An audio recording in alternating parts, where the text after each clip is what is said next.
కలిసి కూర్చొని తీసుకోవాల్సిన ఒక నిర్ణయాన్ని ఏకపక్షంగా ఎలా ప్రకటిస్తారు అనే కోణాన్ని కళ్యాణ్ గారు రైట్ అండి. మళ్ళీ మీ దగ్గరికి వస్తాను. ఒకసారి అల్లు అరవింద్ గారు ఏం మాట్లాడారో చూసి రేగిడి లక్ష్మణరావు గారి దగ్గరికి వెళ్ళాం.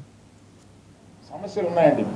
స్టాండ్ అలోన్ థియేటర్స్కి సమస్యలు 100% ఉన్నాయి. వాళ్ళ మనుగడ కూడా కొంత కష్టం అవుతుంది. ఆ మనుగడ కష్టమైనప్పుడు వాళ్ళందరూ ఏకమై వచ్చి ఏం చేయాలా అని ఒక నిర్దిష్టమైన దీంతో కాకుండా ఇట్లాగా మేము మూసుకుంటున్నాము థియేటర్లో,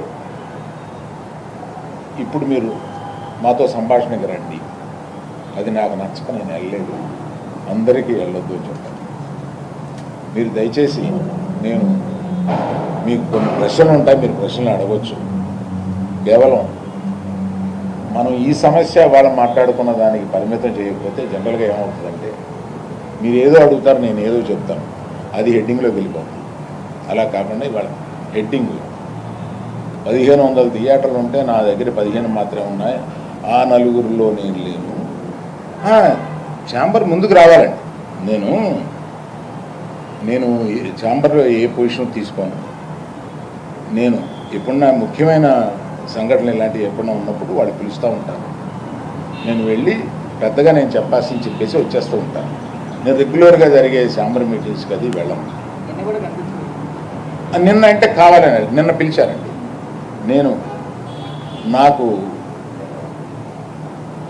మేము మూసేస్తాం, మీరు రండి మాట్లాడతాం, అది నచ్చలేదు.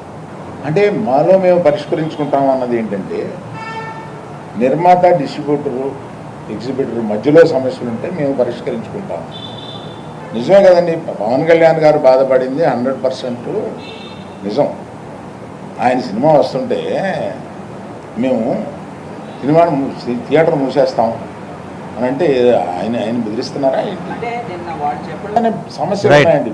సరే, లక్ష్మణరావు గారి దగ్గరికి వెళ్ళే ముందు మస్తానరావు గారు, మీరు వెంకయ్యనాయుడు గారు చూసేవారు కదా. వెంకయ్యనాయుడు గారు ఏంటంటే ప్రెస్ మీట్ స్టార్ట్ చేసే ముందు ఆయన హెడ్లైన్ చెప్పేసేవారు, ఇది హెడ్లైను, మీరు అందరూ ఇదే రాసుకోవాలని. అంటే ఆయన లైటర్ వీన్లో చెప్పేవారు, ఆయన ఏమి కోపడినట్టు మందలించినట్టు కాదు.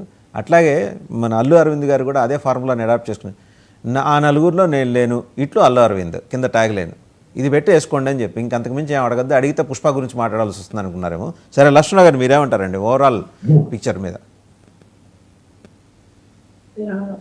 వాసుదేవ్ గారు, మీకు ప్యానల్ ఉన్న పెద్దలకి, డబల్ అంటే వీక్షలకి, యాజమాన్యానికి హృదయపూర్వక నమస్కారం. చిన్న సామెత ఉందండి, ఇది పదవం బాగోపోయినా తప్పవలసిన పరిస్థితి. కొత్తగిల్లి జోలపాలడం అంటే ఆ కోవాలోకి వస్తారు అల్లు అరవింద్ గారు, దిల్ రాజు గారు. అంత చెప్పడంలో ఎటువంటి సందేహం లేదు.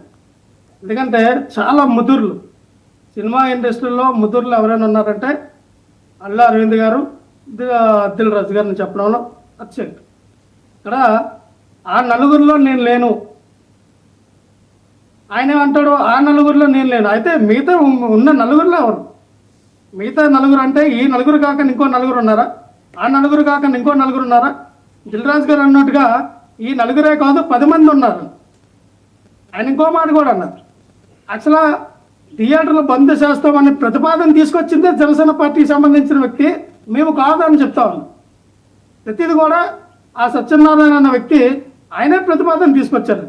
అసలు యాక్చువల్ ఇక్కడ ఏంటంటే వాసుదేవ్ గారు, తెలుగు 2 రాష్ట్రాల్లో తెలంగాణ, ఆంధ్రప్రదేశ్లో 2995 థియేటర్లు ఉన్నాయండి గతంలో ఉండి. అవి క్రమేపీ ఎలా తయారయ్యంటే కొన్ని కళ్యాణ మండపాలు అయిపోయి, కొన్ని అపార్ట్మెంట్లు కట్టించుకున్నారు, కొన్ని ఎవరికెవరో ఆస్తులు అన్నదమ్ముల వాటాగా ఉండడం వల్ల, లేదు సినిమాని నమ్ముకొని వాళ్ళు నడిపించినటువంటి థియేటర్లో నష్టం వస్తుందని గ్రహించి చాలా కళ్యాణ మండపములుగా